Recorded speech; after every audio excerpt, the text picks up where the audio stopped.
The long spring season of the 2014 Maritime iRacing League comes to a head tonight at Lanier National Speedway. A field of 22 drivers set to do battle here on just under a half-mile of real estate at Lanier. Ricky Arbeau has already settled his championship hopes up with a first-place finish in the doubleheader last week. Now it's just a matter of who's going to come out here and who's going to race for pride as they get ready to close out the 2014 Maritime iRacing League in style. You're watching it all live here on ETV Motorsports Entertainment. There are no substitutions. Good evening, race fans. Joe Cortez, Evan Pasoko calling for you the final race of the 2014 Maritime iRacing League season. Evan, it's been a long season. It's been a season full of ups and downs. It's been a very, very entertaining season for all these drivers out here, but only one man can stand on top of the mountain, and that's Ricky Arbeau. Yeah, it's been an up and down season to say the least, and again coming in here in the 2014, the spring campaign, and I mean these guys put on a show week in and week out. This evening we're going to close out the season at Lanier. 200 laps going to be on the board. It is going to be a good show here, Joe. As always, with the Maritime iRacing League, you were talking about it up there with the championship, and obviously Ricky Arbeau, 5 wins in this 2014 spring campaign, having an average finish of the top 3. Absolutely dominant. He was able to lock that up last week's race when we were at the New Smyrna Speedway. Definitely deserving of this championship. Definitely deserving of it, but all the positions behind him still up for grabs. Kevin Walker solidly in second right now, 22 points over Steven Mathews, but all Kevin Walker has to do is have a bad finish tonight, and that second place could go away. Jake Goodwin, or Steven Mathews third, Jake Goodwin fourth. Again, only 12 points between Jake Goodwin, Steve Mathews, Ronald MacKay, who won't be on track tonight, in fifth. Stephen Arsenault, Travis Roma, Carter Wilson, Todd Cousins, and Tim Terry, your top 10 here on the field. So still, even though the championship's locked up, lots of battles going on throughout the field tonight, and nothing is for certain. But it is, the only thing that is for certain so far is tonight we are going to see the best of the Maritime iRacing League on display. He just kind of gives these guys a little bit of chance to go out and give it one last shot. You talked about those guys up there in the point standings. Obviously, Arbeau locking that up. A little bit of a battle. Was going to shape up for 5th over Ronald MacKay, last season's champion. Not going to be in the field this evening, so Stefan Arsenault could be able to get him into the top 5. But a lot of those guys, Joe, not having wins, and big name guys too that have gone without wins, such as Brad Eddy, Todd Cousins, Carter Wilson, Travis Roma, Stefan Arsenault, Ronnie MacKay, and Jake Goodwin. One of the most well-known names going to be that 48 car, Jake Goodwin. And Joe, we see him competitive week in and week out. We see him drive from the back of the pack up to the front, making those charges, and has just not been able to finish it off. And right now, he's the slowest right now in the qualifying speeds right now. He's one guy that's really going to be looking for the win this evening. There'd be no better way to close off this spring campaign by getting that W, give maybe a little bit of a momentum for the time we come back.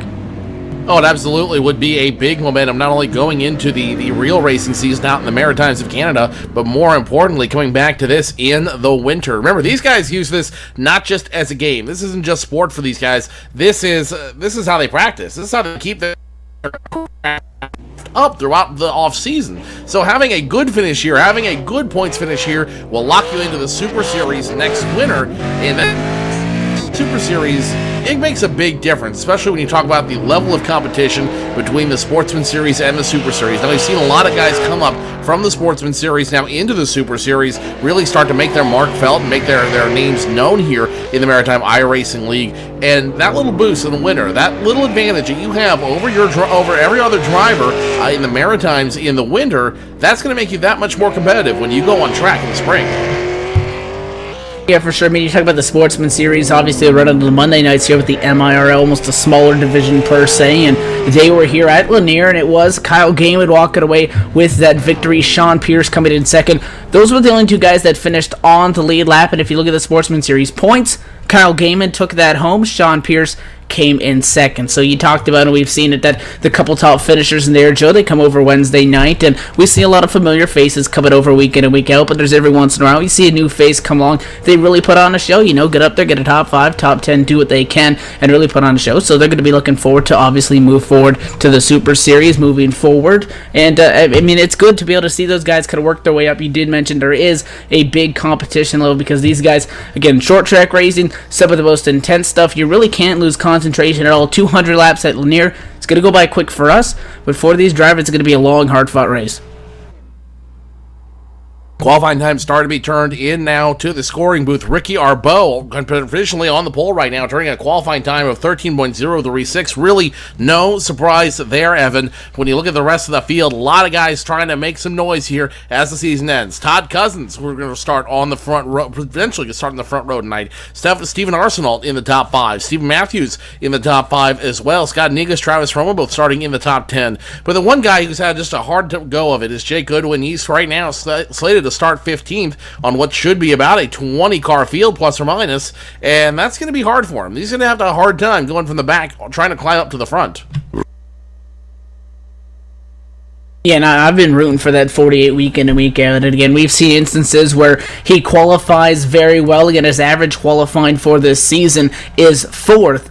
He's tied for the highest average starting position with our points champion, Ricky Arbeau. But Jake Goodwin just missed it in the wins, Joe. And it's not like he hasn't been competitive. Again, we've seen him up at the front, get wrecked, come all the way from the back, all the way through the front. And he is very aggressive. He's not afraid to use that bumper to get the victory. And I just don't know how that 48 has missed that victory lane. Again, certainly like to close it off there in the winner's circle this evening at Lanier, 200 laps. You mentioned finishing 15th, slowest down that has been put down right now, a couple of seconds off pace. So obviously things not going Goodwin's way in the qualifying session, but 200 laps, a lot of time to make up those positions, and I'm sure that he's going to be getting up there into the top 5 within a couple laps here and going to be battling for that win. And I mean, after the season that he's had, obviously one of the guys that we talked about being a title competitor when it came into this season at the top of the year and the top of all this, he was in that picture, was up there at the top of the standings. I think he started off the season maybe with 2 back-to-back runner-up finishes, unable to come through with it, but Jake Goodwin definitely going to want to get that win.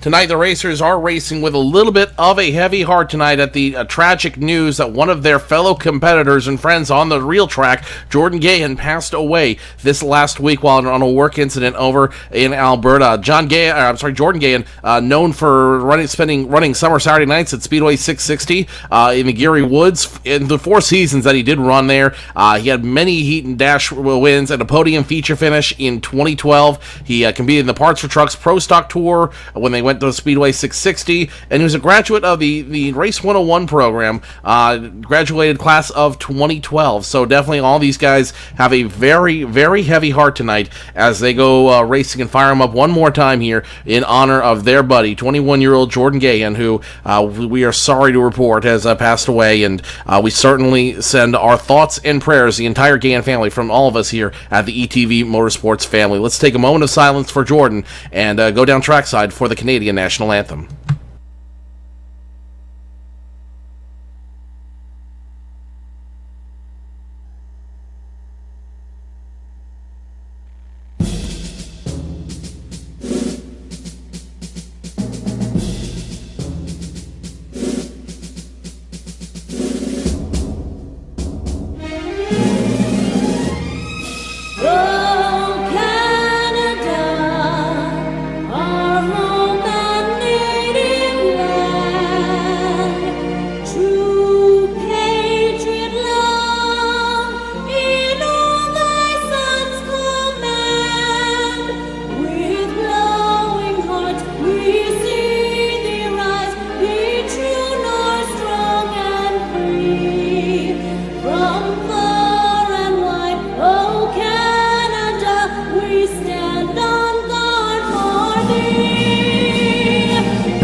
The Canadian national anthem playing here at Lanier National Speedway. And Evan, as we get ready to go, green flag racing here, your final thoughts going into tonight's feature.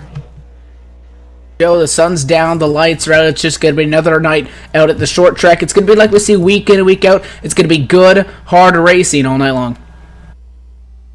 Pace car is on the field, and your two front runners are now lined up. Let's go ahead and take you down to Knight's qualifying order. On the pole, he is your 2014 Spring Super Series champion, Ricky Arbeau, turning in a qualifying time of 13.036. He starts on the pole position. Outside of him, the 05 of Todd Cousins starts position number 2. We got a stack row number 2 inside third starting position and going to belong to the 35 machine, Kevin Walker. And outside him, starting in the 4th spot, going to be Steven Mathews rolling off the 98. Steven Arsenault, the 52 machine, starts position number 5 tonight. Nathan Doherty, the 6 machine, the Skull Bandit, starts position number 6. The Labatt Blue machine, the 33, Doug Ugley, going to be rolling off inside row 4 in the 7th starting position. And Scott Negus going to roll the number 29 off P8.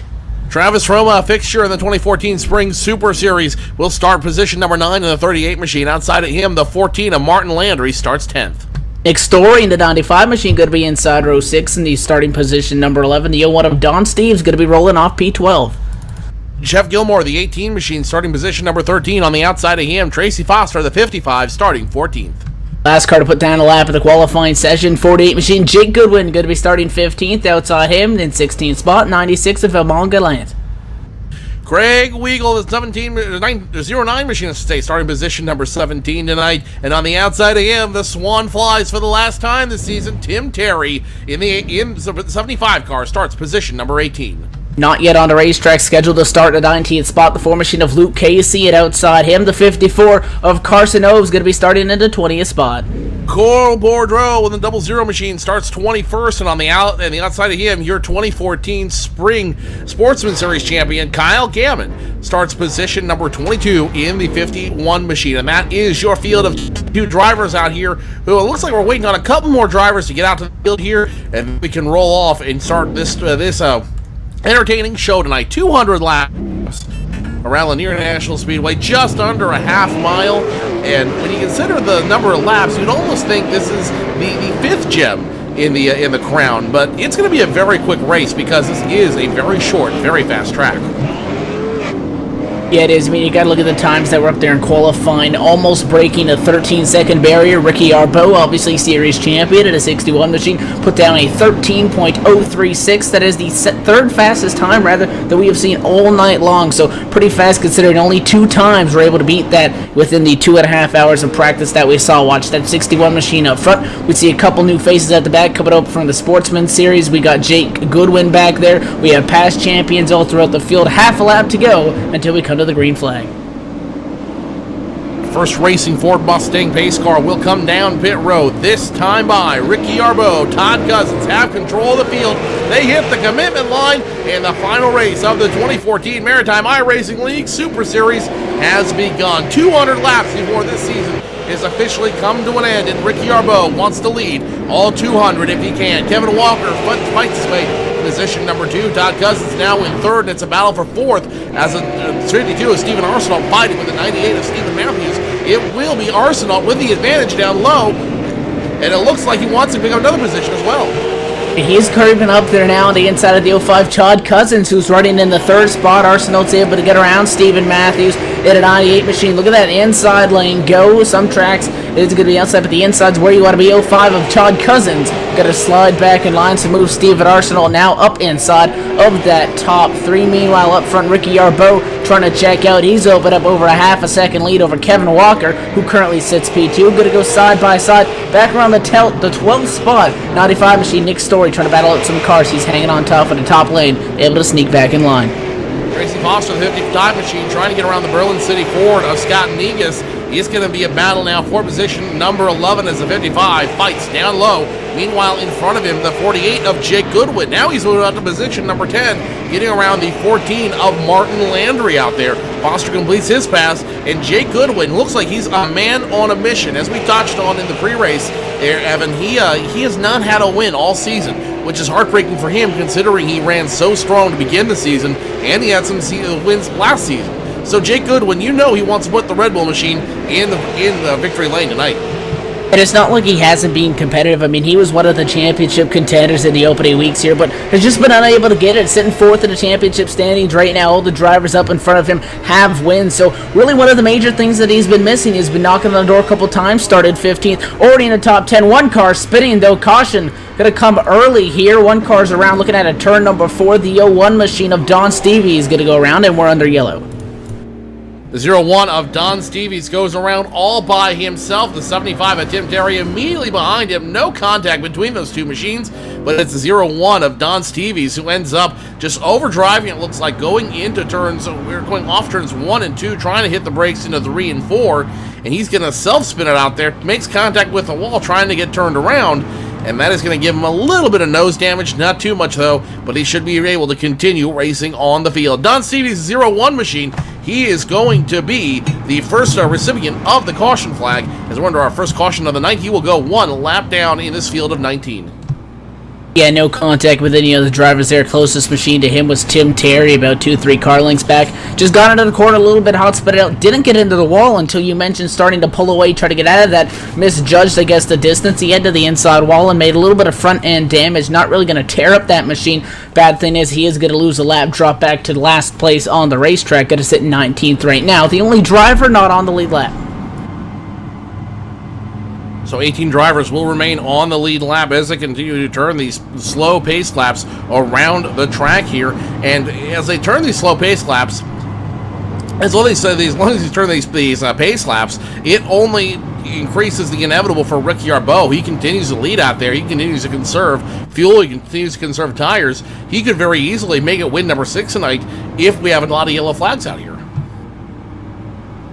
He can even take this thing home if it goes green all the way. Again, Ricky Arbeau, such a talented. I mean, you look at the stats, and there's some great drivers up there. Kevin Walker picking up a win. Again, Steven Mathews, 2 wins. Tim Terry also getting a win for the Swan machine as well. But 5 wins for Ricky Arbeau. He nearly doubled it up last week in a doubleheader. Was unable to do so, but did get 1 win out of that whole deal. Again, just such a talent behind the wheel of that 61 machine. Lights are off atop the Ford First Racing Mustang pace car. Going to be going back green flag racing lap 15 of 200. Front row is going to remain the same as far as the number 1 spot is Ricky Arbeau. But the inside, however, let's see what Kevin Walker can do outside the 35. Pace car pulls down to pit road. It's going to be the 61 of Ricky Arbeau restarting the field for the first time tonight. He wastes no time. Now here comes the 98 immediately on his back bumper. Steve Mathews wastes no time getting the jump, and he wants to immediately challenge Ricky Arbeau for that lead. 61, 98, 35 still in the hunt. Can the 61 put some distance between himself and that 98 machine? It looks like he's trying. The 98, though, doing everything he can, using the apron to get that car around faster to try to stay on the bumper of the 61, and guess what? It's working. Half a car length is the distance that time by the stripe. You see Joey closes it in there to within a couple feet of the back bumper of the 61 of Ricky Arbeau. And 98 slid back after starting on the outside of row number 1 of that latest restart. Inside lane is the place to be as they run right now. Going to lose a lot of time that time. By distance is going to go from 0.2 of a second to 4 as Steve Mathews in 98 machine still able to hang on to second place. Single file throughout the top 10, but a lot of bumper-to-bumper action. Matt Healy, one of the biggest fans and regular in the Sportsman Series, watching tonight here on ETV Motorsports Entertainment. Want to give a big shout out to him tonight. Hope you're enjoying the show, buddy. I know you'd rather be on the track, and the track is definitely going to be the place to be right now. As Jake Goodwin, the 48 machine, continues his run to the front. Remember, he started around position number 15. He's now bisected the field. He's all the way up to position number 6. And it looks like he wants to try to increase that position. Doug Hughley, the Labatt Blue 33 machine, he's right in front of the 48 machine, and they continue to battle side by side. Meanwhile, back up front, we could have a change for the lead.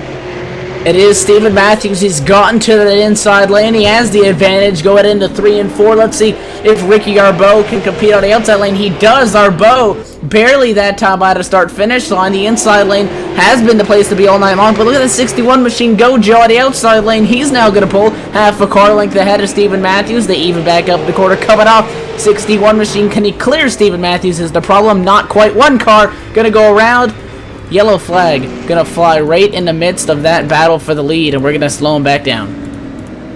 The 55 machine of Tracy Foster, looks like he got contact was made between him and the 96 machine. The 96 belonged to Val Gallant. And the number 55, watch this replay here. This is really entertaining to me. And it just shows you the funny things that happen only in iRacing.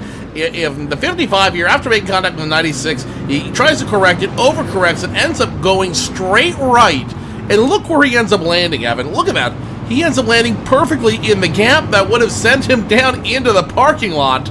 Able to, the iRacing sim says, no, we're not going to let that happen. He makes contact with it like it's a barrier, and that's going to bring us under our second caution flag of the evening. But a very entertaining one, may I add. Oh yeah, I think that invisible wall actually helped him, because I mean, if you look at an overhead view, if he hit that thing without that invisible barrier there at that angle, that would have left the mark right at the driver's side door. So the invisible wall almost helped him out a little bit, but that thing is torn up, and he has already brought it behind the wall. He is out of the machine. It does appear that Tracy Foster's evening is going to be done. Tough break for him. Going to try to come in here and get something done. 55 machine will finish in that 19th position, as that car is behind the wall right now. How about that battle though by Steven Mathews and Ricky Arbeau? Arbeau is now back to the number 1 spot. He started P1 on the inside lane. Steven Mathews took the outside, and in the opening laps it did appear that the inside lane is the place to be, but man, Arbeau brought that thing back at the outside lane, was able to have a nose ahead when the caution flew, and he's back to P1, but we haven't really seen anybody else make passes on the high side besides him. But Ricky Arbeau didn't necessarily make a pass as much as he was able to maintain his position. He was able to fight vigorously, tooth and nail, hammer and tong, if you will, with the 98 of Steven Mathews. The CBC Racing driver had his hands full all the way around the track, and it's really going to be interesting on this next restart. When we look at this next restart here, it's going to be very interesting watching the 61 and 98, see how they do battle, see how they want to do things out here, and if the 98 can actually make the pass, or if the 61 can hold off on that high side. The 61 will probably restart low, which means the 98 will have a lot of work to do when we go back to green flag racing, but we know that those two battles, that those two can battle side by side for what ultimately might be the win here tonight, if he can get around Ricky Arbeau. The number 01 of Don Steves will get his lap back this time around. The lights should go off as soon as we cross the start-finish line, and we'll only have one more pace lap to go before we're back to green flag racing. Actually, I take it back. It is green. We're back to green flag racing. I was looking at the wrong monitor, and we have a challenge for the lead. It's Arbeau on the inside lane where he started. Let's see if Mathews can get anything done at a 98. He has it. Can he clear Ricky Arbeau? Not quite this time now. Going into 3 and 4. Door-to-door, 98 tries to get the run-up off the corner. Ricky Arbeau still there at the 98's door. However, it is advantage to Steven Mathews by 1/10 that last time by. These guys side by side. Meanwhile, behind them, Kevin Walker is under attack from third, because here comes Jake Goodwin and a 48 crew. Still all eyes up front, 61, 98, almost banging doors through turns 3 and 4. Coming to the start-finish line, Mathews has the advantage on the high side, and this is something very interesting. This is something we haven't seen at many other tracks out here. And so we have now big problems up to turn number 4 now. The 95 of Nick Story gets caught up with the 01 and the 09 machine. The 01 of Don Stevens, the 09 of Craig Weigel getting involved with the 95 machine of Nick Story, and that is going to be a big pileup that's going to bring out our third caution flag of the evening.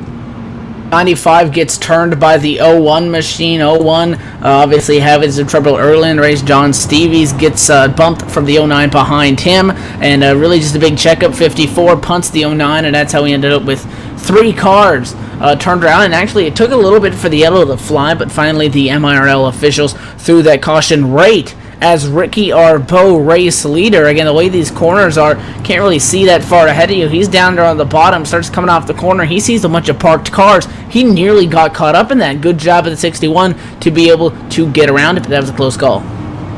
A close call nonetheless, but they're able to avoid it. Get ready for more two-line racing around Lanier National Speedway as we take a quick commercial break. We will go side by side here so you don't miss any of the action here at Lanier National Speedway. Arbeau, Mathews battling for the lead.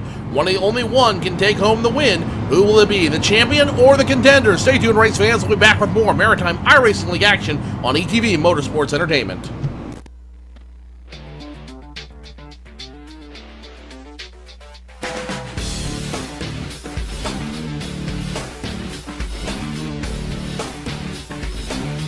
Inside SimRacing.tv, the fastest show on the internet. Sim racing news and reviews since 2007, with new shows every week.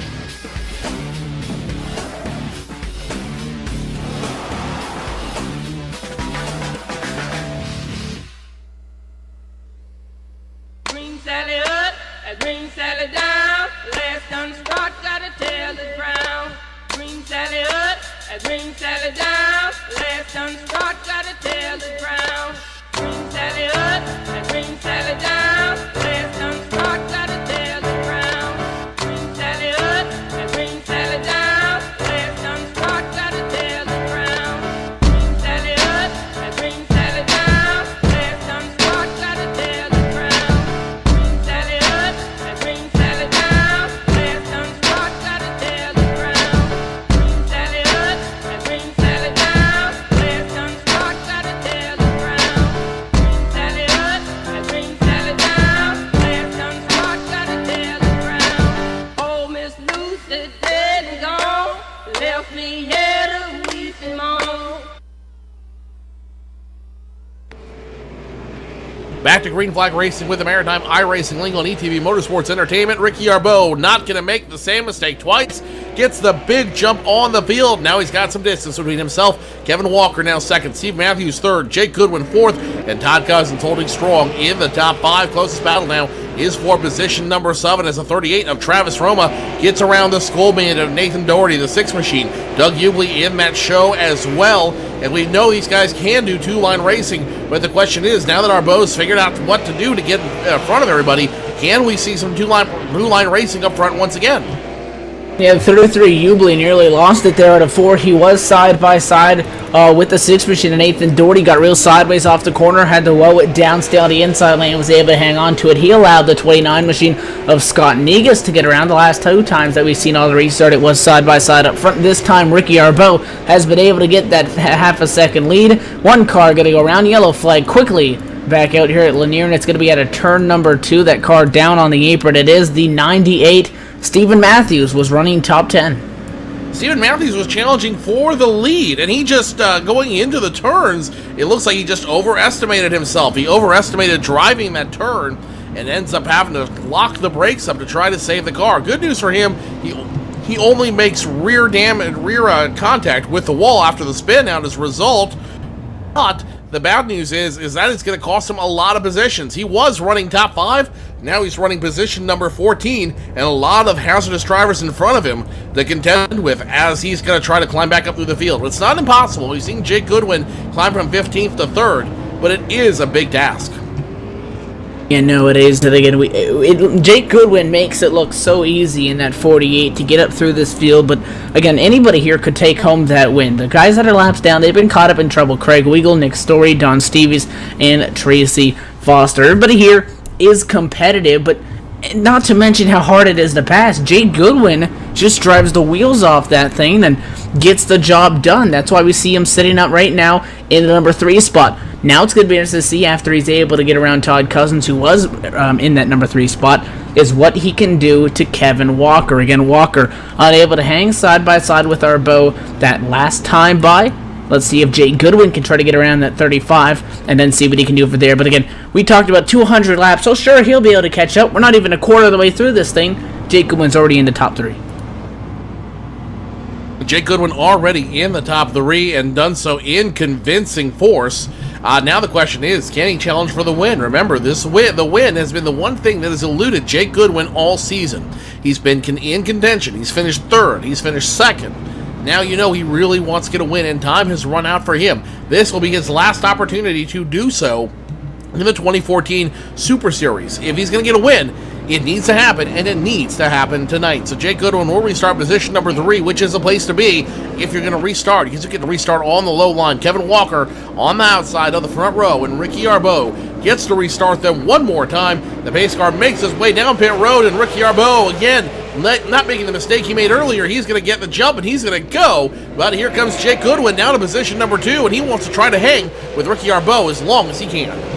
Side by side for 3rd, the 05 Todd Cousins to the inside of Kevin Walker. Walker on the outside lane. It's going to be closed that time by the stripe. Advantage is to Kevin Walker's 35 machine. Todd Cousins at the 05 machine continuing to try to work up there. He's been top 3 all day long. Started 2nd, gets loose, forces the 35 up the hill a little bit to try to avoid that. And Cousins, that time by the stripe, going to be in the possession of that number 3 spot. Don't count out that 52 either. Steven Arsenault starting to close into this picture now as Todd Cousins able to clear the 35 of Kevin Walker. He now has that number 3 spot. And Jake Goodwin, again, you saw it, he was able to get around to 35 also on that restart, but 0.3 of a second off of Ricky Arbeau. And look where he's at now. He's now holding on to Ricky Arbeau's bumper, and he's sticking with him. We could have a battle for the lead yet between your two top contenders for that championship. Todd Cousins now solidly in 3rd. Kevin Walker, Steve Arsenault, your top 5. Travis Roma in 6th. Nathan Doherty 7th.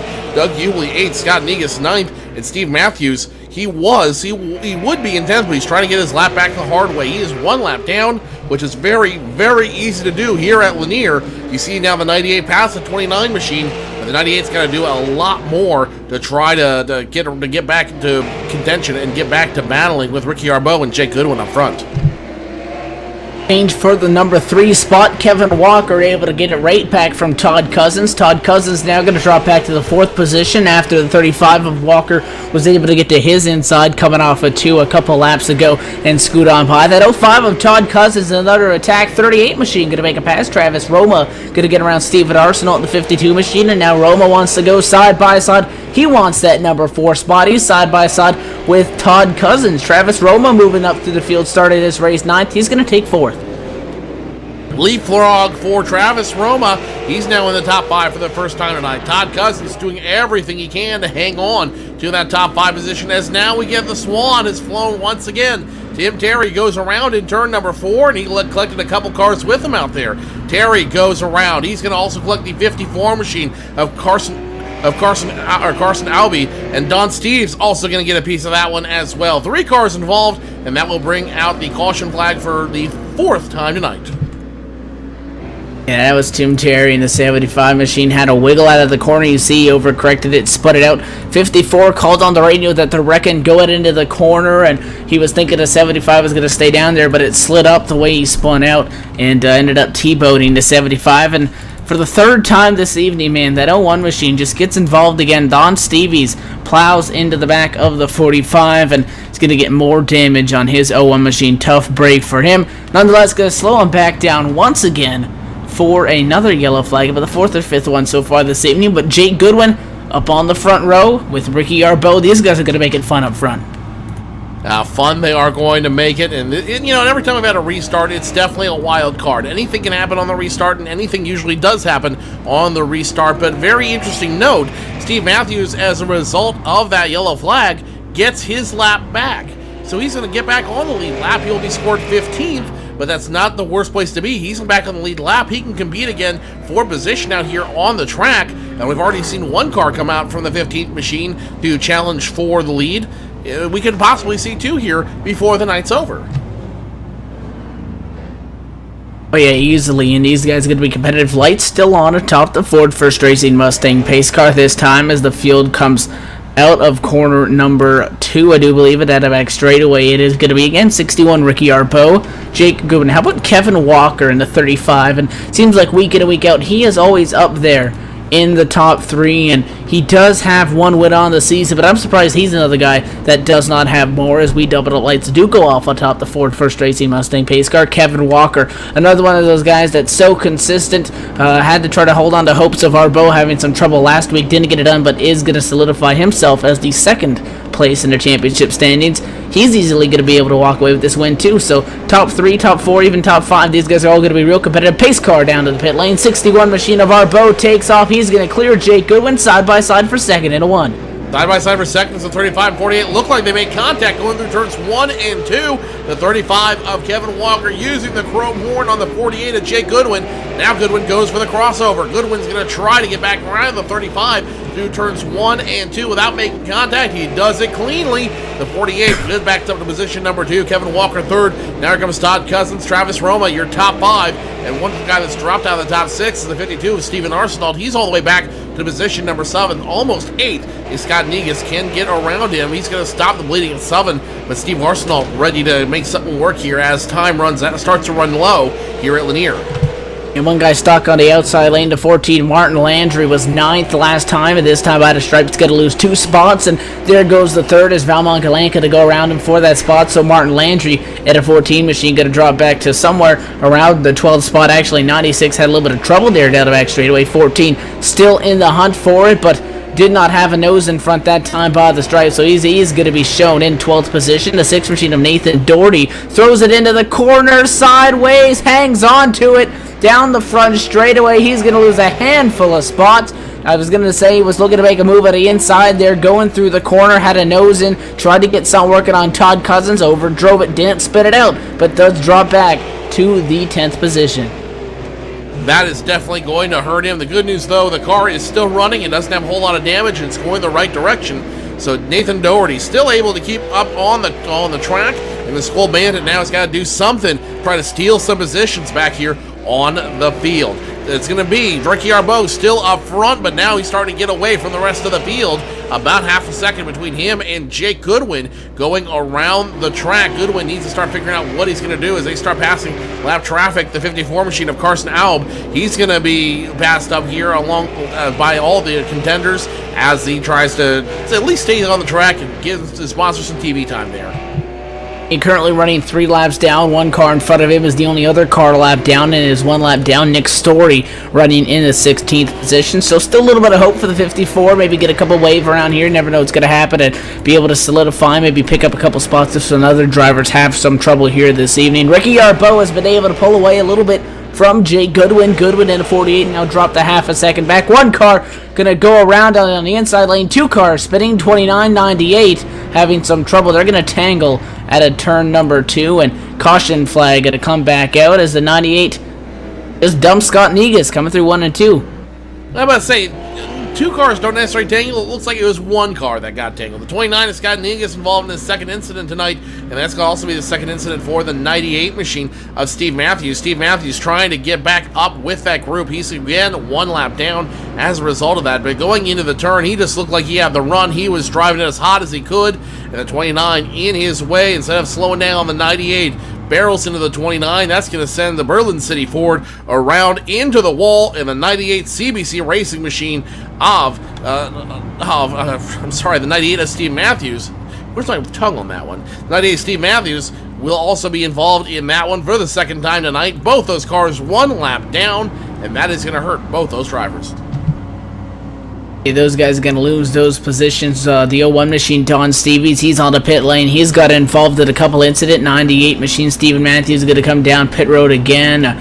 He's another guy that we see consistently running top 5. Qualified 4th spot, was doing good until got involved in a couple incidents there, and he's down on the pit lane and try to get some service done to his machine.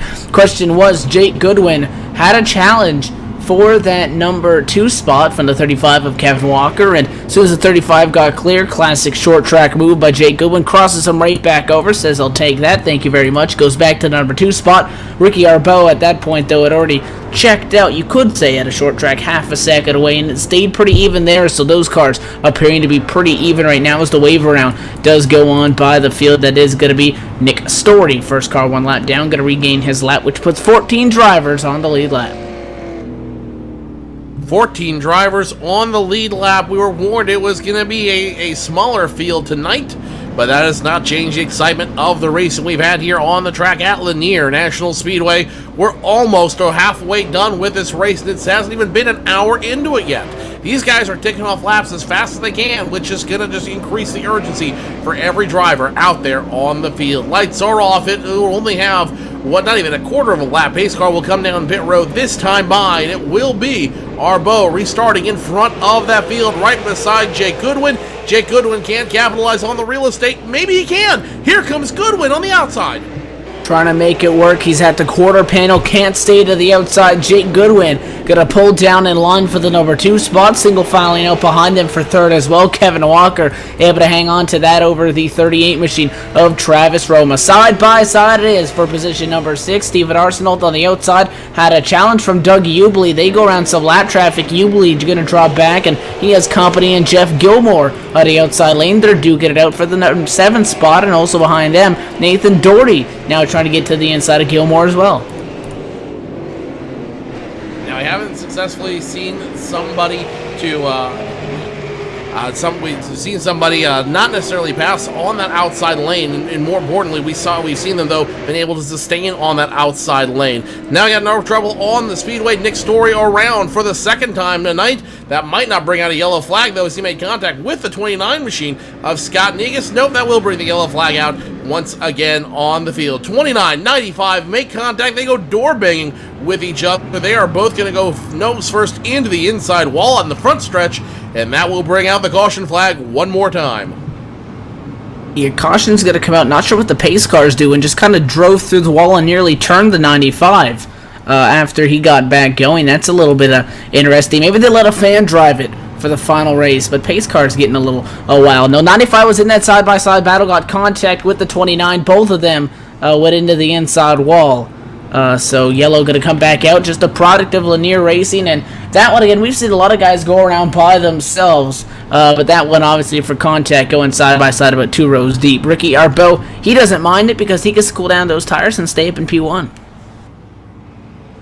He can cool off the tires, he can stay in P1, and as I said at the beginning of this race, Evan, if you can run hot all night, if you can run those yellow flags and stay up front, then he can very easily just run laps and take care of laps and walk away with this win as almost as a given. And I mean, Jake Goodwin, we saw a little bit of a challenge there on the outside of the restart. Couldn't get it done, pulled back in line. You got to think that maybe these restarts are his best bet, because I mean, he's going to get an opportunity to try to make the outside work like we've seen Arbeau do. Again, Arbeau, you talked about, he didn't make the pass on the top, but he was on the outside lane. He had a nose at the stripe of yellow flew. Jake Goodwin can easily do the same thing, get to the number 1 spot, pull away with this thing. So if anything, I think Jake Goodwin may be the beneficiary of these yellows, but we haven't really seen what these guys do on the long run quite yet. But if I were Jake Goodwin, I'd try to get it right here. Lights off at a pace car coming through turns number 3 and 4. Pace car gonna come down, and actually that's the back straightaway. That's turn 2. We got one more time around, and we're coming green this time by 61-48 on the front row. The 48 tried to stay with the 61 last time around. Can he do it again? Green flag flies. The 61 gets the jump one more time. The 48 drives as hard as he can into the turn, and he wants to stay with the 61 as long as he is able to. The 48 driving the wheels off the Red Bull Racing for Chelsea machine out there on the back, all over the back bumper of the 61 machine, trying to hold up with him, trying to battle for the lead. We might not have a battle for the lead yet. Meanwhile, back in position number 4, Todd Cousins, the 05 machine, gets passed by Travis Roma, the 38 JPB Construction Chevrolet, and now he's going to be scored position number 4 for the first time tonight. Meanwhile, Ricky Arbeau has company up at the front of the field. Jake Goodwin trying to hang tough. A little bit of a wiggle from the Red Bull machine. That time out of the corner. Scoring's good update. It is going to be 0.3 of a second. You see 48 drives it into the corner a lot harder. 61 beats him off the corner. So 48, 61 pretty fair. However, it looks like Arbeau with a great turn. That through 3 and 4. He's going to pick up yet another 1/10 of a second. Good advance now. It's a 4/10 of a second lead between the top 2. And Arbeau just continues his dominance over the track here at Lanier as we get closer and closer to the halfway mark.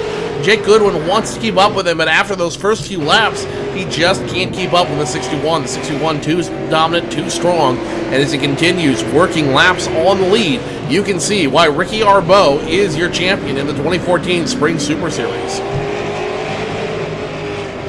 He's really just flexing what he's got right now, sitting P1, and again, one of his wins, Joe, and I think it was last week or the week before, he went lap to lap as far as going from the green to the checkered flag, led every single one of them to get that checkered flag, and he doesn't look like he wants to give up that number 1 spot right now anytime soon, as he's slowly starting to edge away, holding off Jake Goodwin. If anything, Goodwin better look in the rearview mirror, because Kevin Walker might come and spoil the party. He's only a couple car lengths off him. Top 3 starting to break away from the field. Almost a second between your top 3 and 4th place Travis Roma, the 38 machine. And now the 52 is Steven Arsenault goes around. 52 almost makes it down pit road. He goes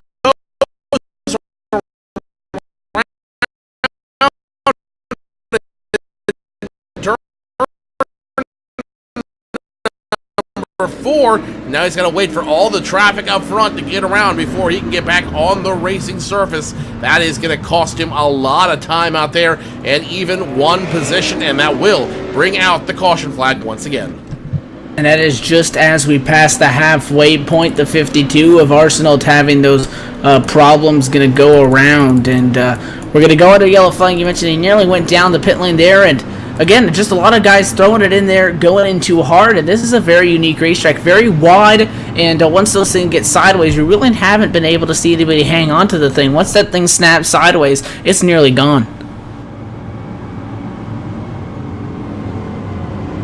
We are just about halfway. We're just over halfway, I should say. And Ricky Arbeau continues to lead here at Lanier. Let's go ahead and step away from the microphones, go side by side for the quick commercial break. You're watching the Maritime iRacing League from Lanier on ETV Motorsports Entertainment.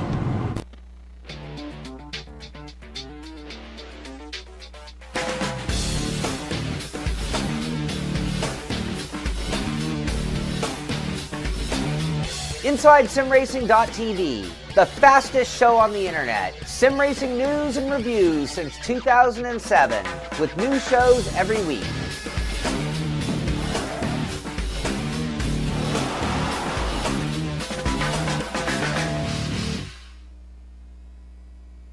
Green Sally up, and Green Sally down. Last done start, gotta tell the ground. Green Sally up, and Green Sally down. Last done start, gotta tell the ground. Green Sally up, and Green Sally down. Last done start, gotta tell the ground.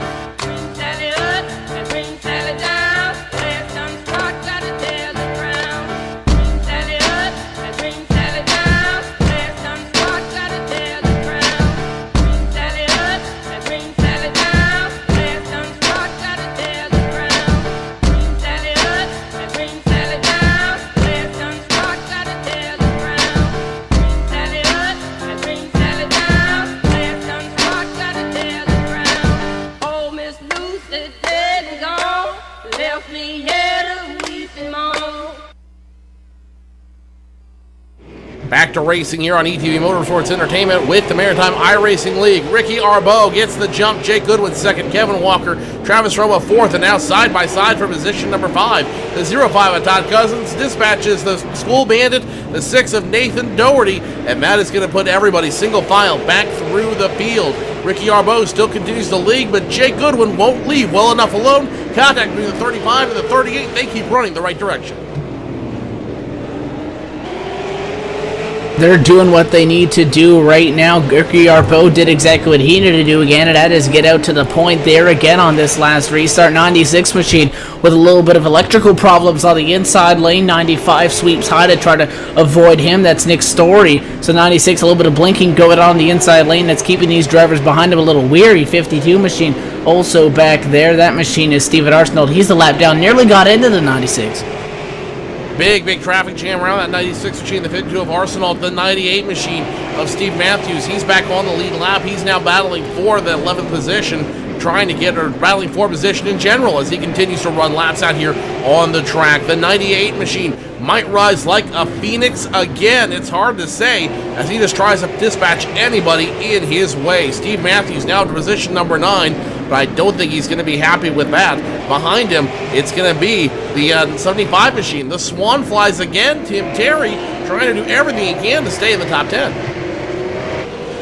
He's trying, and he has got around also this evening. He's sitting right there on the outside, side by side behind them. 95 machine dropping back. Nick Story, who was in possession of the number 11 spot as company. Doug Ubley to the inside, and looks like he's going to skip around Tim Terry. Terry on the outside lane, side by side into turn number 3. Doug Ubley going to put the Labatt Blue machine into the top 10. Tim Terry in the 75 going to slip to 11th. The Swan needs a little bit of energy on its side if it wants to get back up front. We'll have to see how that works for him and if he can continue his holding of the top 10 position and see if he can try to finish out the season on a high note. Back up front, Ricky Arbeau no longer has any company anywhere near him. Last time we were under the caution flag, we restarted the caution flag, Jake Goodwin was about 0.3 of a second away. Now Jake Goodwin 0.7 of a second away, and something must have gave during that caution flag because Jake Goodwin, he's starting to climb on him, but he doesn't have the pep that he had earlier. He's done better than some of the guys that have tried to challenge up there with Ricky Arbeau, and he was able to hold him within that 4 or 5/10 of a second range before Joe. But again, right now it's at 6. He picked up 2/10 though. Jake Goodwin going to close it into 4/10 of a second this time by the stripe. Again, you can't forget about Kevin Walker. Kevin Walker just kind of stalking him right now in the number 3 spot, kind of hanging out there. These top 3 breaking away just a little bit. It is 1.6 seconds back from Arbeau, at about a second back for Walker, who sits 3rd. That is the 4th place machine of Travis Roma, as all our leaders negotiate the lap traffic. 01 of Don Stevies on the outside lane. He sits 17th, 24 laps down. It'll be about 24 laps as they continue to go around him. Now 75 machine of Terry gets into the outside wall. He's going to have significant right side damage on his late model, and that could end his run, his top 10 run tonight. As he goes 1 lap down, he will now be scored position number 13 on the field. Ricky Arbeau still up front, but now the 48 machine taking advantage of all the lap traffic around him. He's going to start climbing on the 61 machine every time around, just to shave off the time. Ricky Arbeau either is starting to give up those tires a little bit, or Jake Goodwin is trying to rise like a phoenix from the ashes once again. And he's been known to do that. And again, we continue to work. Kevin Walker slipping back just a little bit from the number 3 spot. He's actually dropped about a second off of Jake Goodwin. At some of the tracks where the racing surface is a lot thinner, it can make passing that lap traffic a little bit more tricky. This track, not the worst for it. It's very wide. The lap cars pretty much just wave to the high side and let our leaders go on by, as the 09 machine is going to lose his lap. Craig Weigel going to go down a lap, which remains 10 drivers only going to remain on the lead lap at lap 125. This time by the stripe, going to be 75 laps to go. Arbeau doing what he needs to do. Again, this track a lot easier. We go to some of the smaller tracks and you're negotiating that lap traffic. It's almost a game of chess or checkers trying to navigate that. This track, not that big of an issue unless you get in there too wide. But Jake Goodwin, he's driving at 48 thing, Joe, and he does it week in and week out. We thought he was going to drop back. Who knows? Trying to claw his way back up. Still half a second back from Ricky Arbeau, number 1, and these two starting to check out now for the rest of the field. Still a half second between them, but still plenty of racing to do between them. And now that there's a 98 of Steve, there's a matter of the 98 of Steven Mathews, a CBC racing driver. He's just been trying to do everything he can to get caught back up to those guys in front of him. He's got a little bit of time on your leader every time around, but still 7 seconds back. Steve Mathews, I hate to say it, but he could probably use a yellow flag right now. And if he does so, we might have a brand new race up front. Because look at who he got in the top 4. Is now the 48-61 trying to bisect the 96 machine. 96 makes contact with the 48 machine. 96 stuck it right in the middle of the of your leaders. He got spun by the 48 of Jake Goodwin. Val Gallant trying to hold on to the lead lap. Does so unsuccessfully, gets stuck between the leaders, and the 48 machine will dump the 96 of Val Gallant. He is going to end up going not only a lap down, but bringing out a caution flag. Yeah, that was 4 wide in the corner. I said it can be a little bit tricky if you get in there too wide. 6 machine on the outside lane. That was Nathan Doherty. Just lost his lap. 96 machine was battling with him actually at the time as well. And our leaders caught right up on that, and Valmont Gallant got split by our leaders. Jake Goodwin, however, knew that if he stayed way down there below that double, or the dashed yellow line rather, you can't come off the corner at that. You're going to have no speed. 61 was going to set sail. Jake Goodwin did what he needed to do. Got rid of the lap traffic in his way. He sits second right now, but those guys were starting to get closer and closer to each other up there for the number 1 spot. Now, I'm gonna ask you this, Evan, because this is going through my head right now. Who's really to blame in this one? Was it the 96 of Val Gallant who tried to hold on to the lead lap, or was it the 48 of Jake Goodwin who may have over-aggressively tried to hold on to that second place position and try to stay up with your leader, Ricky Arbeau? I think definitely in that scenario, it is the lap car. I mean, if I'm Jake Goodwin, you got to get those guys out of your way. I mean, typically, you know, they yield to the high side, and we were talking about that this track is a lot better for that because it is so wide, but those guys were battling side by side for a position on the racetrack. So, I mean, Jake Goodwin, he did spin him on purpose. He is a lead lap car. He did get pinched down to the bottom trying to split him. Did what he needed to do to stay competitive with Ricky Arbeau, but I do think that even if you are battling, you know that 2 leaders are close to each other going side by side, you got to get out of the way. Evan, this might be the most interesting restart we have on the track as the pace car lights go off. Your top 4 represented in the top 5 restarting order. Arbeau, Goodwin on the front row. Kevin Walker, second in points, position number 3. And Steven Mathews, fourth in points, position number 5. So the field is stacked, and we might have the best restart we've had all night as we count down laps. Pace car goes down pit road. The 61 hits the gas. Ricky Arbeau gets the jump, but here comes a 48. 48 immediately on the back bumper, cuts off the 35 of Kevin Walker, and we got a race, boys.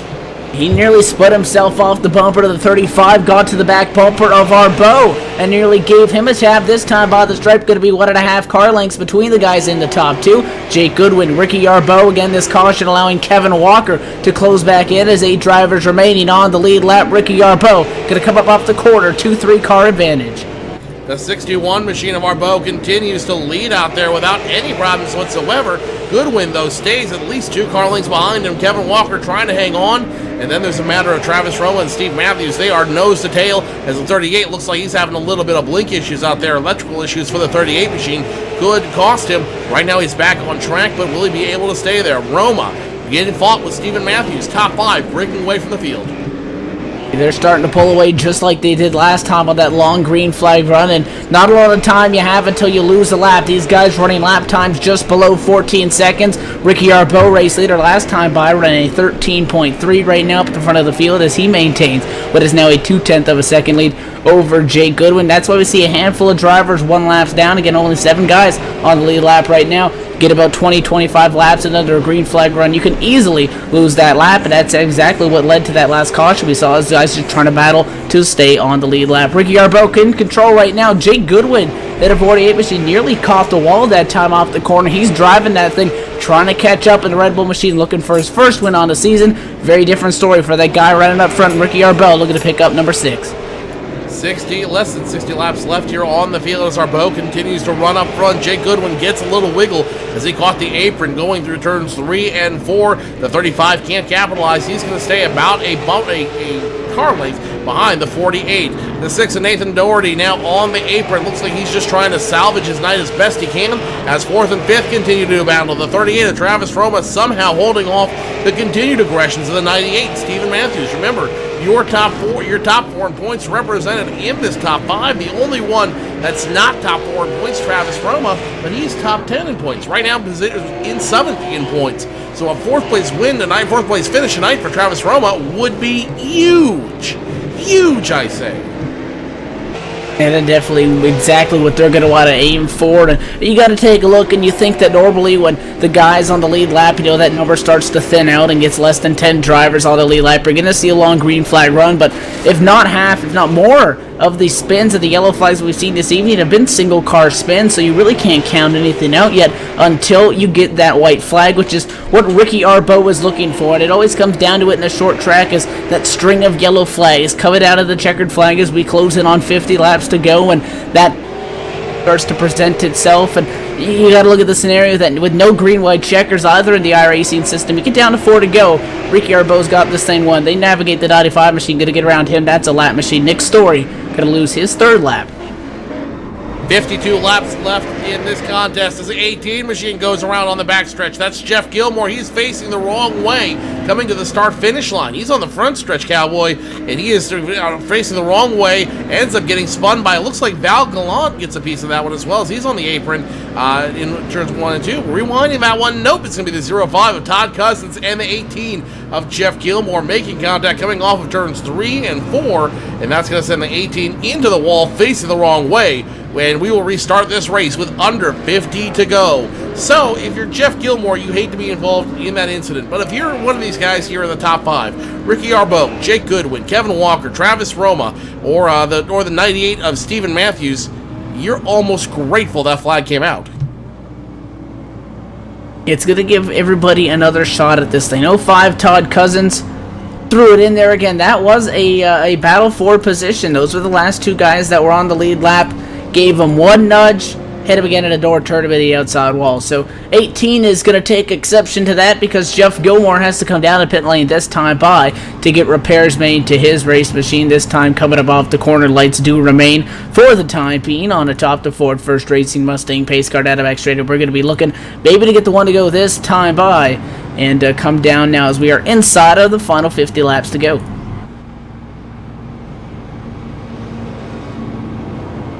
Less than 50 to go. Let's go ahead and step away the microphone for the last time, for what should be the last time here in tonight's contest. The 61 of Arbeau continues to lead. We'll be back with the finale of tonight's race at Lanier with the Maritime iRacing League on ETV Motorsports Entertainment.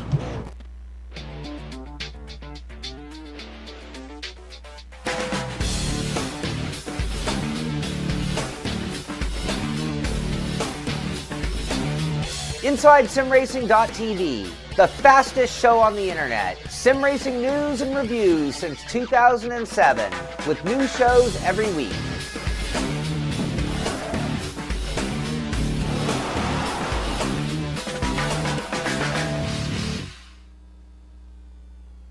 Green Sally up, green Sally down. Last done start, gotta tell the ground. Green Sally up, green Sally down. Last done start, gotta tell the ground. Green Sally up, green Sally down. Last done start, gotta tell the ground. Green Sally up, green Sally down. Last done start, gotta tell the ground. Green Sally up, green Sally down. Last done start, gotta tell the ground. Green Sally up, green Sally down. Last done start, gotta tell the ground. Green Sally up, green Sally down. Last done start, gotta tell the ground. Green Sally up, green Sally down. Last done start, gotta tell the ground. Oh, Miss Lucy dead and gone, left me here to weep and moan. Green flag back on the field, Cowboy, and all these ponies getting saddled up and getting moving in the right direction. Less than 50 to go, almost 40 to go at this juncture. Arbeau leading this cattle train. Jake Goodwin second, Kevin Walker third, Steve Mathews now fourth. Travis Roma, your top five in the season finale for the Maritime iRacing League 2014 Super Series campaign. And Arbeau continues leading that wagon train forward, Evan. I mean, there's a part of you that hopes that coveted in this final race, you're going to see a surprise winner, somebody that hasn't dominated all season long, but at the same time, who gets tired of seeing the 61 in victory lane besides all the other competitors looking for win number 6? If he get it done, he'd actually make it back-to-back weeks getting that job done as he took home the first race winner last week's doubleheader into number 61. He's led flag to flag so far since the drop of the green, qualified on the pole position, runs first right now. And I mean, we see brief moments where somebody tries to challenge him for the number 1 spot, but besides that, really nobody has anything for him. Yeah, sure, Jake Goodwin kind of gets stabilized out at about half a second back, but Ricky Arbeau's just too fast up front. But here's the other thing. Here's the thing that really catches my attention right now. Look who's right immediately behind him. Jake Goodwin, Kevin Walker, Steve Mathews. Your top 4 points have all collected back up. It could be your top 4 finishers on the track here at Lanier as we continue to count off laps. 36 to go at this point. These guys are your top 4. These guys are the dominant guys here on the track. And what's more important is as we get ready to go back to racing in the Maritimes, as we get ready to go to Scotia Speed World, as we get ready to go back to Speedway 660, as we go back to racing at all these tracks throughout the Maritimes, these names are the ones you're going to be hearing over and over again on the track. Are Ricky Arbeau, Jake Goodwin, Steve Mathews, Kevin Walker. Sure, it's one thing to be dominant out here, but the more dominant they can be out here, the more they learn about these cars now, the better they're going to be, and the more you're going to hear their names throughout the Maritimes.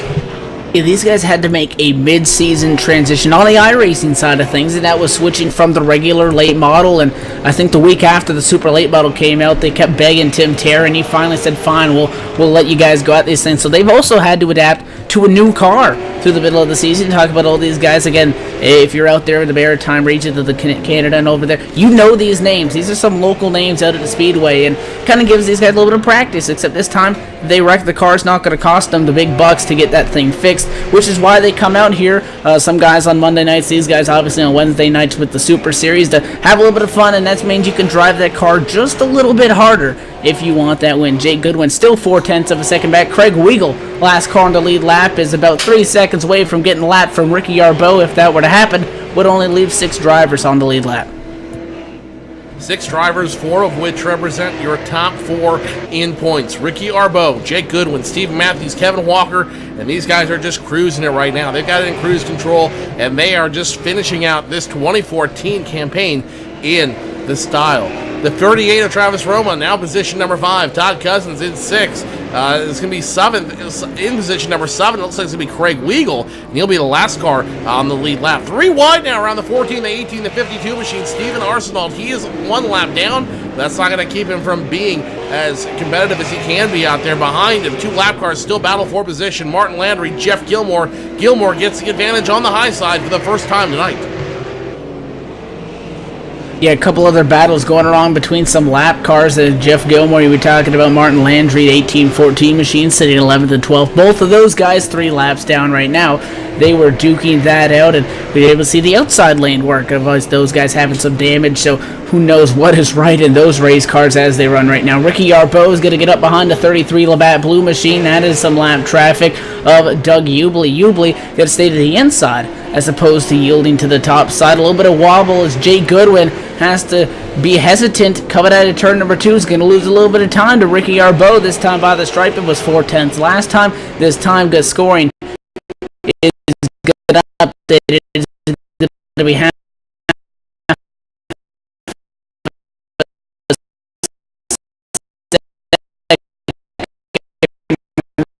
Ricky Arbeau closing in now, just a handful of laps away from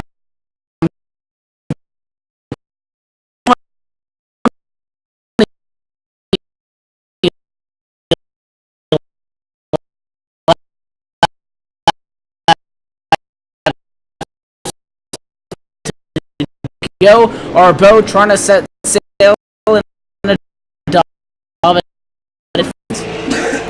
22 as they cross the start-finish line for Ricky Arbeau, and what an incredible season. Winning tonight would just put the capstone on the fairy tale season that has been the 2014 spring campaign. Arbeau, he cannot be stopped. He cannot be defeated out there. He has just been dominant every week. He has been come with the car to beat out on the track, and tonight winning this race, I said it's got to be the big fairy tale ending. This is what storybooks are made of. This is what young racers get told when they get their bedtime story at night. They don't hear about castles and princes. They hear about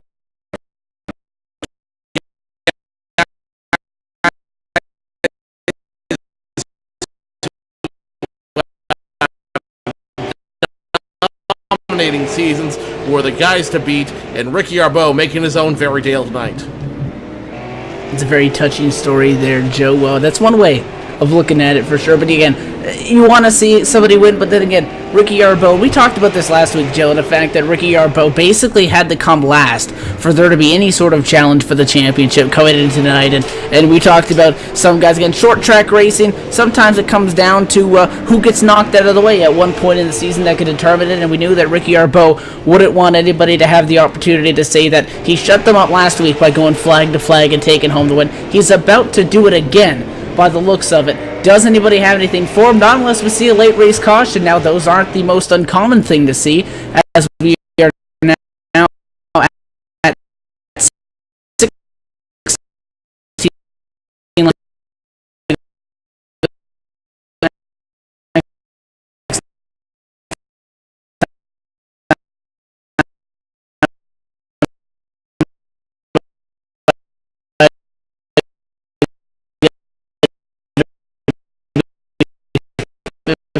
15 laps remaining on the board, but it's all Ricky Arbeau, man. 0.7 now of a second out in front of Jay Goodwin.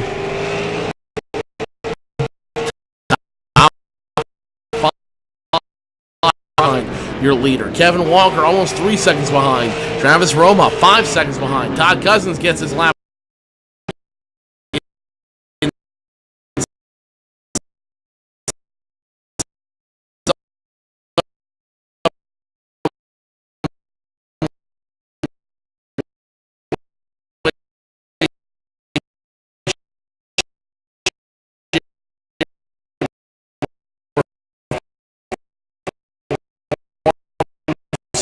That's 6 drivers on the lead lap. That just shows you how dominant the top guys are in this Maritime iRacing League. To be in that top racers here, you have to game up week in and week out. Arbeau, Goodwin, Travis Roma, he has really become a late bloomer this season.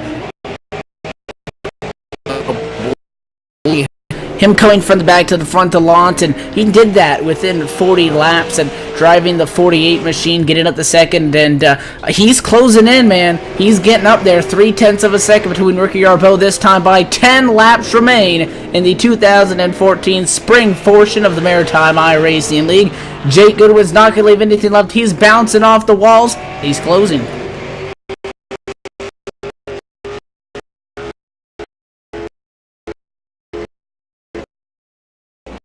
Everything he can to hold off the advance of 48 of Jake Goodwin, 0.3 of a second last time.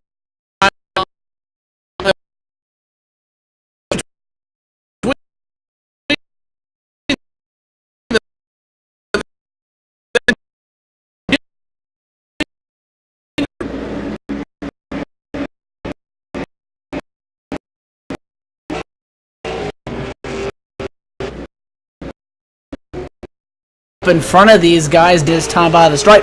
5 laps remain. 5 laps remain as a tough rig for Travis Roma. He was running so strong all night, blew up his engine, and that is going to cost him his top 5 finish. What a heartbreak for Travis Roma in the last race of the 2014 Spring Super Series campaign. Back up front, 2 drivers remain battling for the win with 4 laps to go. Arbeau, Goodwin, though Goodwin seems to be falling off the pace a little bit as they cross the line. 3 laps left to go.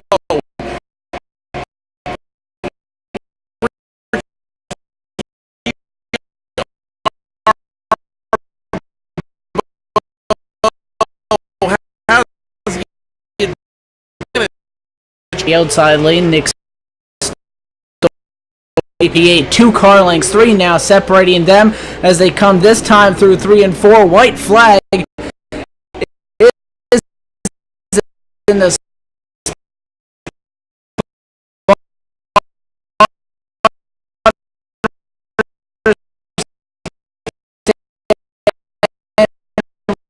going to make it white flag as out final lap. Does Jake Goodwin have anything for him? He gets real close to the 38 Aroma down there. 48 slides up wide.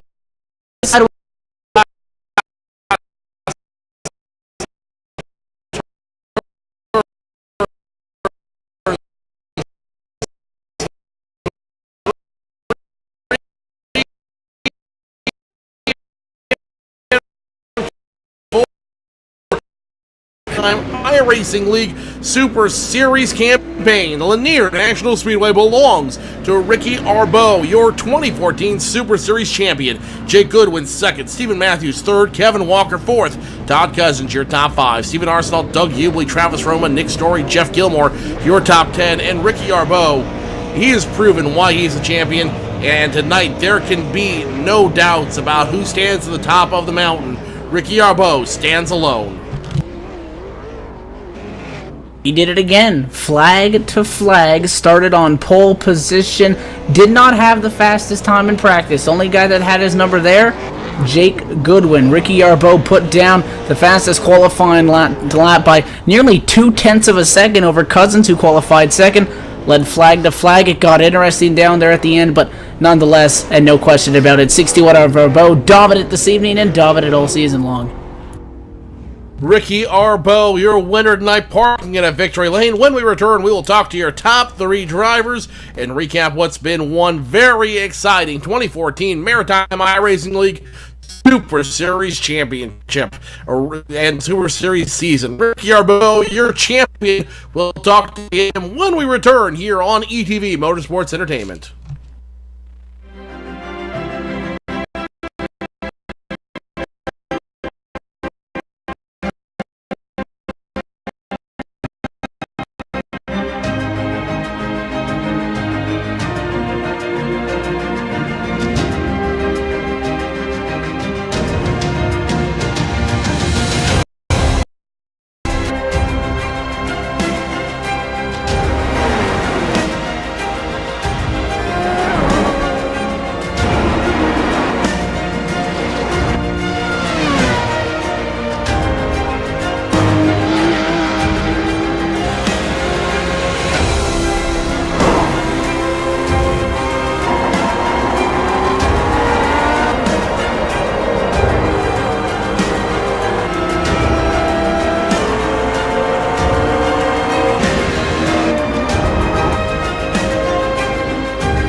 Ricky Arbeau, the champion of the 2014 Maritime iRacing League Super Series, gets a big celebration after his big win here after 200 laps at Lanier. 6 wins on the season, proving why he stands alone as champion. Jake Goodwin second, Steven Mathews third, Kevin Walker fourth, Todd Cousins was out your top 5. Only 4 cars started, finishing on the lead lap tonight. Stephen Arsenault 6th, Doug Hubhley 7th, Travis Roma 8th, Nick Story 9th, Jeff Gilmore finishes in the top 10, Martin Landry 11th, Craig Weagle 12th, Nathan Doherty 13th, Valmont Gallant 17th, Scott Negus 18th, Tracy Foster rounds out your field of 19 cars that took the flag here tonight at Lanier National Speedway. The champion climbs out of his car, Ricky Arbeau. He is down in Victory Lane with our very own Evan Pisoko. And that's right, we're down here not only in Victory Lane to claim the trophy, but also with the champion in the 2014 Spring Series with the Maritime iRacing League. Ricky Arbeau going to climb out of the 61 machine, and for the second week in a row, going to go flag to flag, lead every single lap, going to pick up win number 6 on the season. Ricky, how are you so dominant week in and week out, man? Oh, just lots of team testing, guys. I have to say that's our secret. We work hard through the week. Before I get too far in this, we got heavy hearts this week. We lost a fellow race car driver, friend and family man. He was a great guy, Jordan Gahan. I'd like to, send my condolences out to the Gahan family, and it's a shame he passed away too young. But we had a great season, guys, and it was just a lot of testing, and I can't thank the team enough of York County sticking with us. We're all working together and doing, putting lots of time in at each track, and it seems to be paying off for us all. Got to put a shout out to Kevin Walker. I believe he finished second in the points, so York County first season out, 1-2 on the board for the season. That's great.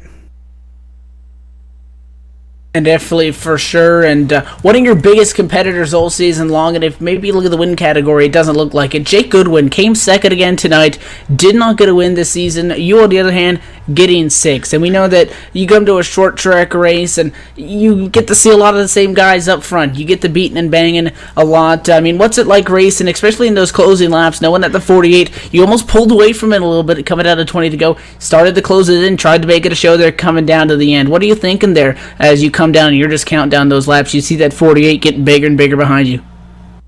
There's a couple times there where I was looking in the mirror and watching the gap behind me and whatnot. So if I pulled away a little bit, I would not run the car so hard to try and save it a little bit, and then he'd catch up again. So I'd have to start driving the wheels off it again.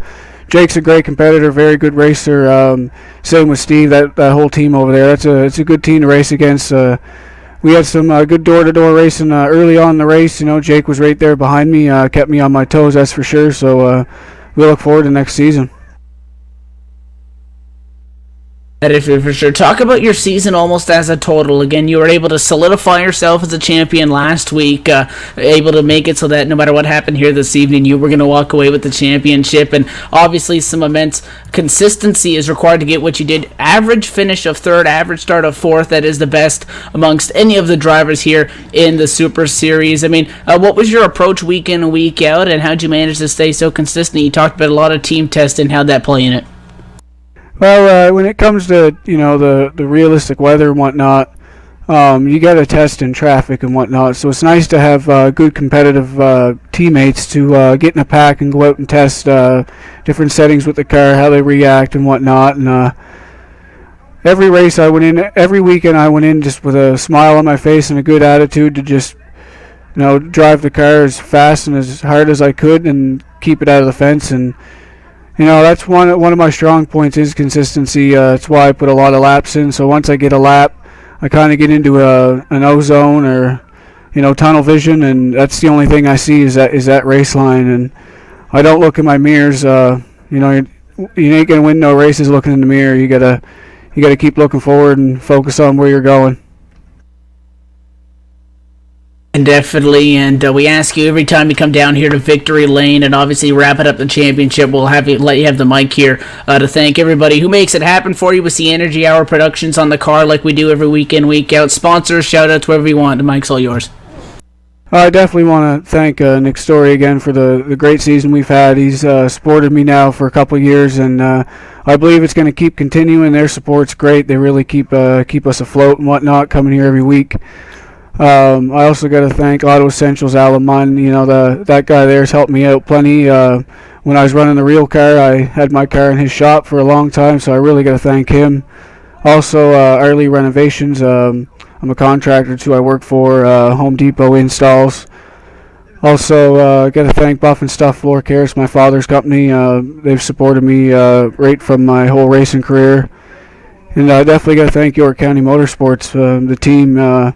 Martin, Chuck, Nathan, got to thank my great spotter, Chris. He did another fantastic job tonight. And Kevin, everybody that's over there helping keep the ship afloat. And again, my condolences to the Gahan family. We got the 16s just in front of the rear window here. So it's great to put the 16s at Victory Lane with us. Jordan was a great guy. And we'll see you next season, guys. Thank you, ETV, and everything you guys do. Tim's Corner Motorsports, Double Clutch. Everybody involved in this production, JD, Laird, and like I say, everybody. Thank you again. We'll see you next season. Definitely having that 16 down there on the C post, and that is your champion, Ricky Arbeau, 6 wins in the 2014 MIRL Spring Session. Congrats, Ricky, and we look forward to seeing what you can do in the future here. Thanks, guys. That's going to do it down here from Victory Lane. Joe Cortez is down there on the pit road. He's caught up with the driver of the 48 machine, Jake Goodwin. Jake Goodwin beside the Racing for Chelsea Red Bull machine. And Jake, it was a valiant effort. I know you guys gave it your all, but how hard is it to walk away with this season without a win? It's first season I haven't got at least one win in the MIRL, but I had lots of great finishes and just some bad luck, and look forward to running better next season. You seem to have learned a lot and it's grown a lot as a driver, piloting this 48 all winter long. What are you going to take from what you've learned this season and apply it to the track when you go racing in the Maritimes this season? Throughout the season, I tried to have a fewest incidents as I could possible there, and try not to get in anybody's way too much. But yeah, just patience mostly. Tonight's race, it looked like you caught up with the 61 of Arbeau a couple different times there on the track. What held you back? What was it? Tires? Was it just a setup? What do you feel really held you back from getting up and competing for the win up there? I think he was a little bit faster. He might have had a little bit higher gear. He got off the corner a little bit better than me, but yeah, I caught him there a couple times, and maybe if it was 5 or 10 to go, I might have gave him a bump, but it wasn't the time or place for that. Jake, next week, the Maritime iRacing League All-Star Challenge, 116 laps. You might be able to avenge your season yet. Yeah, we haven't got a win yet, but we got one last chance next week, and we're going to try just as hard as the last 2 weeks here and hope for another good finish. And a good finish we certainly hope for you. Before we let you go, Jake, anyone you want to give a shout out to, anyone you'd like to say hi to, microphone's all yours. I'd like to thank Pat Healy and CBC Racing. I'd thank Pat for giving me the chance to run the Racing for Chelsea car. He's raised over $500 so far this season with a couple different leagues he runs, so that's really special, and I'd like to thank CBC Racing and all the broadcasters. Jake Goodwin, driver of the number 48, racing for Chelsea Red Bull Machine, finishing second tonight. Jake, you still have one more chance to get at it and win 1 week's time for the Maritime iRacing League All-Star Challenge. We look forward to seeing you then. Thanks, see you guys. That's Jake Goodwin. Evan Basoga's caught up with our third-place finisher, Steven Mathews. That's right, we're down here on the pit lane with the driver of the 98 machine, Steven Mathews, climbing out, unable to get it down there. Steven, you were stalking both those guys up front, battling up there, especially when they were side by side right after we went back green flag racing. You were just missing something, and they were able to pull away from you. What did the 98 need to be able to get up there? I think it needed a new driver tonight. I think I hit everything but the pace car, but I got to apologize to Scott Negus there. He had some damage and kind of run him over there. Didn't gauge the speed enough, but no, just missed a little bit tonight. The car was decent. I thought I had a top 5 car, and that's what I got out of it. I want to stay ahead of Kevin and try to get that second spot in the championship, but just to no avail. There's a couple strong guys there.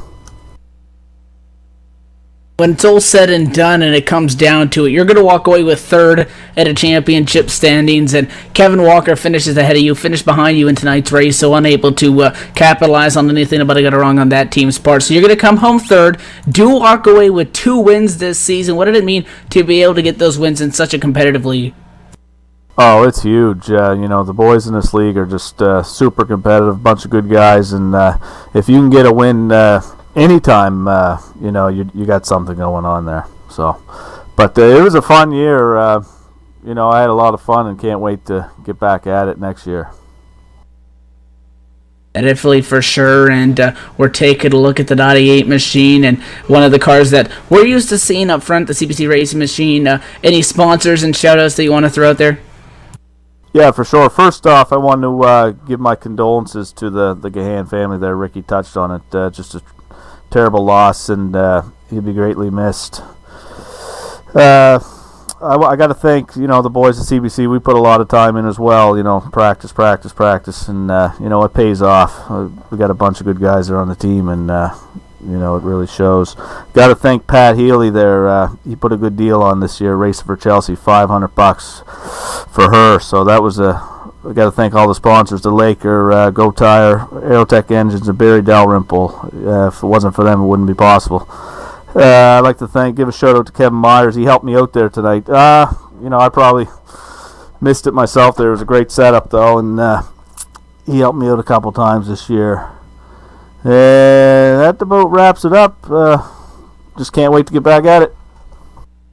You definitely coming home third in the championship standings for sure. We look forward to maybe seeing you next week at the All-Star race, but until then, congrats on the top 3 finish, and we look forward to seeing some more great racing for the 98 crew. Yeah, thanks a lot, Evan, and thank you to you guys. You guys do a great job. So that's going to do it down here from the pit lane. That was the driver of the 98 machine, Steven Mathews, coming home at a number 3 spot this evening, also locking up third in the championship as well.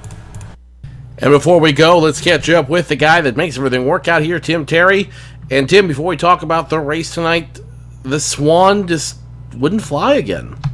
The Swan drove like a dump truck for the last 100 laps of the race. I was telling those guys that me and Nick Story had a heck of a battle back there for, I think it was 8th or 9th at one point in the race. I had fun. Then the thing wouldn't handle. Saw Ricky behind me, scared the SHIT out of me because the spotter never told me that the leaders were coming up. So got past that, and then I was battling, trying to stay one lap down, sailed it onto the fence, got a meatball, and had to come in and fix the thing. So didn't get a whole lot of practice, and obviously it showed. Wasn't supposed to make it tonight, and ended up coming in last minute and getting, I think, 2 laps on it during practice. But need to thank my partners, Swan Racing, Shotgun Racing, Meehan Racing, Tim's Corner, JDR Graphics, and everybody involved in the racing side of it. We didn't do well tonight, but it is what it is. You have those nights, right, Joe? So I guess so. You know, some nights just aren't the way they go, but hey, you've got one more chance to get back at it. In 1 week's time, we're going to be looking at the Maritime iRacing League All-Star Challenge, and we're going to have a very, very stacked field for that one. Guys like Jake Goodwin, Mike Alexander, Kevin Walker, Brad Eddy, all slated to take the field in 1 week's time. Yeah, there's a couple of those guys that I'm not sure what their availability is. It's getting close to racing season, so there's a couple of those guys that are tuning on their own race cars and getting ready for that. I know Brad Eddy's getting ready to head down to the Danny Hamlin Short Track Showdown next month. So there's a lot of things going on. But what we're going to do is we're going to run 116 laps next week, and the boys touched on it. Jordan Gahan passed away this week. Huge loss for our racing community. So we're going to honor him next week, and we're going to put on a show hopefully for him and the family and everybody that's watching next week. So we'll run that. Everybody that did qualify in through the through winning a race or winning a championship or what have you will run up front. Everybody else that wants to tag on the back can do so. We might do some sort of format. If you're out there on ETV and you're listening in and you want to give us some ideas, maybe we invert or maybe we eliminate a couple of drivers at the back of the field at halfway or something like that. If you got any ideas, let us know. Go to timscorner.ca and hit the contact button. Get a hold of me. Maybe there's something you want to see that you've been watching us all season long and you want to suggest something. That'd be great. But we'll do that next week. 116 laps, South Boston to close off the season. South Boston always gives us some great racing as well. And as you mentioned, we got some great talent in this league, and they showed it tonight. Congratulations to Ricky on the championship, and everybody for putting on a great season. Jake, Kevin, Steve, everybody that's been here week in and week out supporting the series. Also need to give a huge shout out to Eddie Walczyk and Double Clutch for what they do for this league. And also throughout the season, we had some great sponsors, and I'm sure I'm going to forget some, but there's Patterson Sales, the Weekly Press, the Laker, Go Tire, HRM, Sean Simple Signs, McKinnon's Garage, JDR Graphics, Tim's Corner Motorsports, Energy Hour Productions, Rustic Auto and Towing. I'm sure I'm forgetting one or two there. I can't remember off the top of my head. But there's a lot of great sponsors that help put on this league. If it wasn't for them, we wouldn't be here on ETV every Wednesday night doing some racing. We wouldn't be here next week doing it as well. So thank you to all of them. Thank you to all the fans, and thank you to everybody that comes out each week and has some fun and enjoy some racing. And we're gonna do it one more time next week. I can't wait to see how this ends, Joe. And hopefully I find some time this week to get some practice in. I've been working on my car, trying to get some brakes on my car to get ready for the regular season too. And of course, our thoughts and prayers go out to the entire Gahan family tonight at their loss and the difficult week they certainly have ahead of them. From all of us in the ETV Motorsports Entertainment family, Tim, always great to catch up with you and week in and week out. It almost makes me sad to say that this next Wednesday will be the last time we do this till next winter. Yeah, it's everybody does some stuff during the regular season. I know Steve's gearing up a car to race at Scotia Speed World. I know Ricky will be around the racetrack as well. If you're at a racetrack in Atlantic Canada, you're bound to run into somebody that races week in and week out here with us. So it gets a little bit hectic, obviously, with my schedule too. It's hard to fit DWC in on Tuesday nights, or the NASCAR Peak Antifreeze Series. Sorry, but it's hard to fit that in. So we'll take the break during the summer, and then we'll regroup and come back probably middle of October and go from there and have some fun with it. But once again, thanks to everybody that came out. Thanks to ETV, Double Clutch, everybody involved, and we're gonna have some fun next week. So tune in, and we'll close off the season in style at South Boston Speedway. That's Tim Terry, the man that makes everything work here in the Maritime iRacing League. That'll do it for us here at the track at Lanier National Speedway. Ricky Arbeau walking away with his 6th win and the championship in convincing fashion tonight. Join us in 1 week's time, 8 Atlantic, 7 p.m. Eastern, for the Maritime iRacing League All-Star Challenge. 116 laps at South Boston. A lot of fun racing here on ETV Motorsports Entertainment. You won't want to miss it. On behalf of my entire broadcast team, my partner in crime, Evan Pasoko, our camera operator, John Wesley, executive producer, J.D. Webb, I am Joe Cortez. We will see you in 1 week's time when we bring the 2014 Maritime iRacing League season to a close in big fashion. Until then, good night, everybody.